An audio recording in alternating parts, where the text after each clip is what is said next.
Hello, I am Dr. Sabita Nayak and I am going to demonstrate to you on occipito-posterior position. In occipito-posterior position, the occiput lies at the sacroiliac joint and the sinciput lies at the iliopectineal eminence.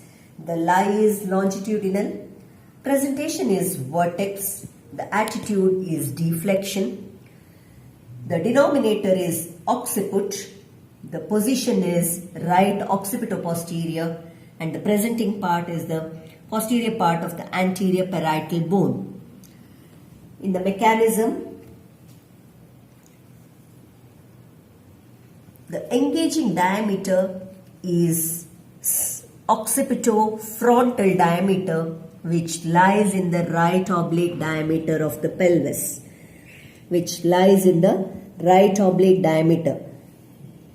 Occipito-frontal, when I say, it is from the occipital protuberance to the glabella, which is about 11.5 centimeter, which lies in the right oblique diameter,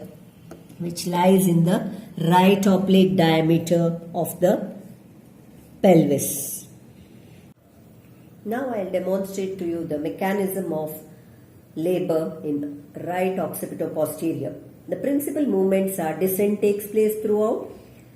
That part which comes under the symphysis pubis rotates anteriorly, and that part which comes under the symphysis pubis pivots round the pubic bone.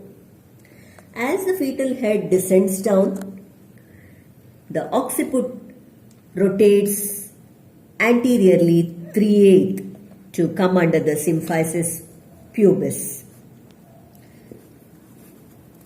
and the shoulders simultaneously rotates 2/8 anteriorly to come to right oblique diameter from left oblique diameter.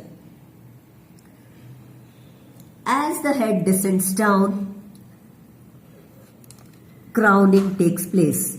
Crowning is the largest diameter which has crossed the pelvic outlet, and as with further descent, the face, chin, sinciput, and the last is the occiput, to be borne by an attitude of extension.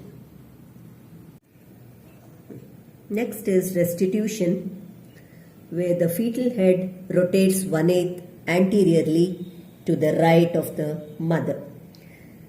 With further descent, the internal rotation of the shoulders take place. That is, shoulders from right oblique rotate left to right and come under the symphysis pubis. 1/8 anteriorly it rotates.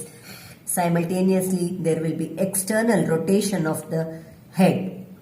As the shoulders descend down, it is the posterior shoulder which sweeps the perineum. Anterior shoulder comes under the symphysis pubis, and the body is borne by an attitude of lateral flexion. The course of outcome in right occipito-posterior position was a normal mechanism with the 3/8 long rotation of the fetal head, 2/8 rotation of the shoulders, followed by 1/8 rotation of the shoulders to have a normal course of labor.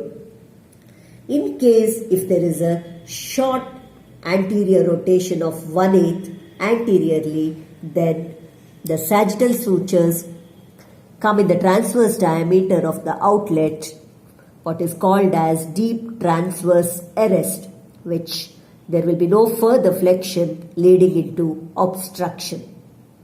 Similarly, if the occiput rotates 1/8 posteriorly, then chances of face to pubis delivery may be a course of outcome. Similarly, in occipito-posterior position, there can be a persistent right occipito-posterior position. Similarly, there are also chances of an right oblique posterior arrest.